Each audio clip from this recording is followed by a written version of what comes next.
अपने घर से हम जयपुर की यात्रा के लिए निकलते हैं। रात के 2 बजे का वक्त है। नेशनल हाईवे 48 जो जयपुर को नई दिल्ली से जोड़ता है, जो एक राष्ट्रीय राजमार्ग है, दिल्ली से होकर हम जयपुर की यात्रा शुरू करते हैं। वैसे तो ये जयपुर को ही नहीं बल्कि भारत के 7 राज्यों से होते हुए नेशनल हाईवे 48 चेन्नई पर जाकर के समाप्त होता है, लेकिन हमारी यात्रा है दिल्ली से जयपुर की। बीच रास्ते में आप देखिए चटपटी एक्सप्रेस। इस तरीके के चटपटे अनुभवों के साथ हम पहुंचते हैं जयपुर, और जयपुर में हम रुकते हैं होटल जयपुर व्यू में। काफी शानदार सा अनुभव था। हम यहाँ पर पूरी तरीके से रिलैक्स होते हैं और यह मानते हुए कि यहाँ के ऑफिस का, इस एकोमोडेशन के स्टाफ का अनुभव और उनका व्यवहार बहुत ही अच्छा रहा है, इस वजह से हम जयपुर की आज शाम तक की यात्रा के लिए यहाँ पर अपने आप को फ्रेश होने की तैयारी करते हैं।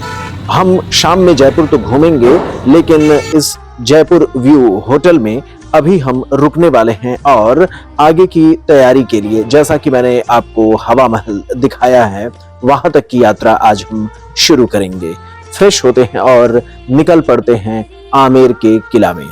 यहाँ आमेर के किला तक पहुंचने के लिए मैं अपना अनुभव आपसे साझा करना चाहूंगा। आमेर का किला जो कि जयपुर आने वालों के लिए एक प्राइम दर्शनीय स्थल होता है। हम बाहर ही गलती से ऐसे टूरिस्ट गाइड से के संपर्क में आते हैं जो हमें शॉर्टकट और जल्दी जल्दी अपने डेस्टिनेशन और अपने काम को खत्म करना चाहते हैं, तो ऐसे किसी भी गाइड के साथ न मिले। आमतौर पर राजस्थान में आप देखेंगे पहाड़ी क्षेत्रों पर, थोड़ी ऊंचाइयों पर आपको दर्शनीय स्थल, जो भी टूरिस्ट प्लेसेस हैं, वो थोड़ी ऊंचाई पर देखने को मिलेंगे। तो ऐसे मामलों में 4x4 थार जो पुराने जमाने की है वो काफी प्रचलित है। हम आपको एडवाइस करेंगे कि आप खुद से पैदल चलते हुए अगर आप इन जगहों तक जाते हैं और एक ठीक गाइड की मदद से जाते हैं तो काफी अच्छा रहेगा। चलिए हम पहुंचते हैं और राजस्थानी संगीत का आनंद उठाते हैं।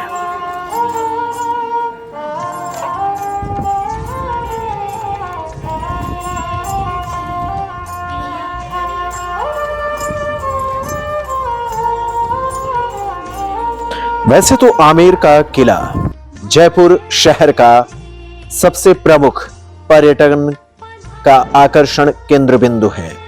आमेर पास में एक गांव और उसी से जुड़ा हुआ यह किला, जो कि काफी भव्यता और अपनी वास्तु कला के लिए बहुत ही प्रसिद्ध है।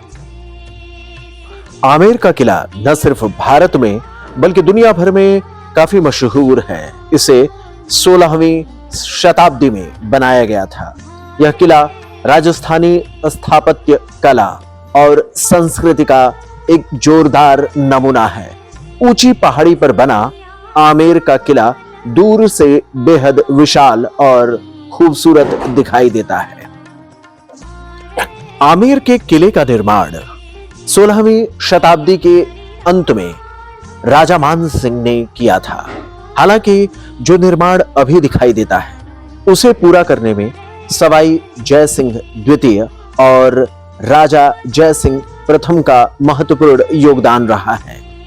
राजा मान सिंह से लेकर सवाई जय सिंह द्वितीय और राजा जय सिंह प्रथम तक के शासन काल में इसे पूरा होने में करीब करीब 100 साल का समय लग गया।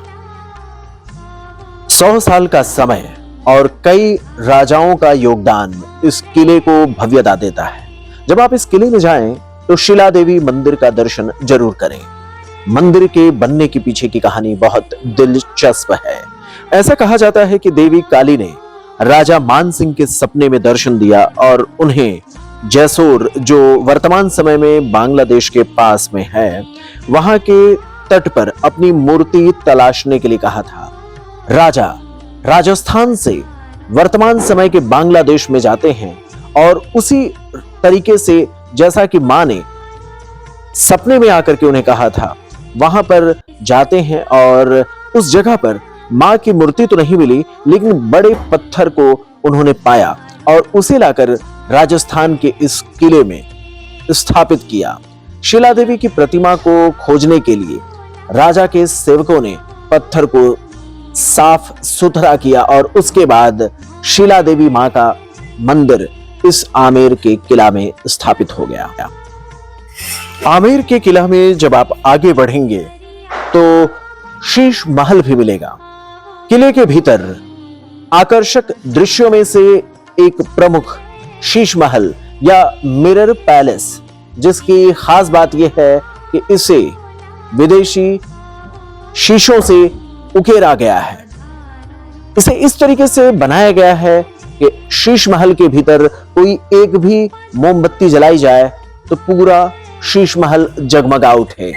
इसी वजह से शीश महल बॉलीवुड निर्देशकों की पसंदीदा जगह रही है।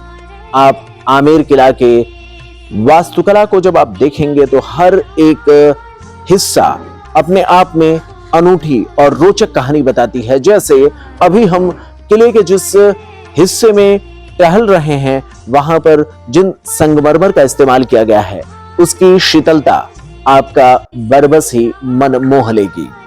आमेर किला के पास ही जयगढ़ किला है। जयगढ़ किला आमेर किला में रहने वाले राजा की सेना के लिए बनाया गया एक किला था। आमेर के किले से 2 किलोमीटर लंबी सुरंग बनाई गई थी। यह सुरंग जयगढ़ के किले से जोड़ती थी। इस सुरंग को युद्ध जैसी स्थिति के लिए बनाया गया था, जिससे राजा को यहां से सुरक्षित निकाला जा सके। आमेर के किला के भीतर राजा के रहने की सारी व्यवस्थाएं थीं, स्नान घर से लेकर उनके टॉयलेट्स तक। यहां पर दिखाया गया है किस तरीके से जाड़े में राजा के लिए गर्म पानी की व्यवस्था की गई थी। राज परिवार, रानियां, उनके बच्चे इस तरीके के वाटर रिसोर्सेस का इस्तेमाल करते थे। यह जिस संरचना को आप देख रहे हैं, ये गर्म पानी का स्रोत है। यहां से राजा के लिए बाहरी दृश्यों को खूबसूरत बनाने के लिए कई सारे बागवानियों को निर्माण किया गया था। इस किले के बाहर की यह दृश्य जब आप देखेंगे तो यहां से आपको बरबसी किले की सुरक्षा और वहां पर बनाए गए बागवानी का दर्शन होता है। यहाँ पर राजा के रहने के लिए उसके हमाम, जिसे स्नान घर भी कहते हैं, जहां पर राजा के और उसके परिवार के लोगों के लिए स्पेशल टॉयलेट्स का निर्माण किया गया था। 16वीं 17वीं शताब्दी में देखिए कुछ इस तरीके से राज परिवार के लोग टॉयलेट करते थे, जिस तरीके के टॉयलेट को कर हम भी अपने आप को राजसी अनुभव महसूस कर रहे थे। इसमें हम देखेंगे अलग अलग कोनों में राजा के परिवार के लोग वहां पर अपने वॉशरूम के साथ साथ ज्यादा असर न हो इसलिए वेंटिलेशन की पूरी व्यवस्था की गई थी। यहाँ पर रानियों के स्नान के लिए हमाम का प्रॉपर व्यवस्था किया गया था। आप देख सकते हैं सही तरीके से सीढ़ियां बनाई गई हैं और इसके भीतर हम भी उतरते हैं, इस चीज को महसूस करते हैं। आखिर आज से 300-400 साल पहले रानियां किस तरीके से स्नान करती होंगी, राज परिवार के सदस्य किस तरीके से उससे बाहर आते होंगे। ऐसा माना जाता है इसमें ऑर्गेनिक फूलों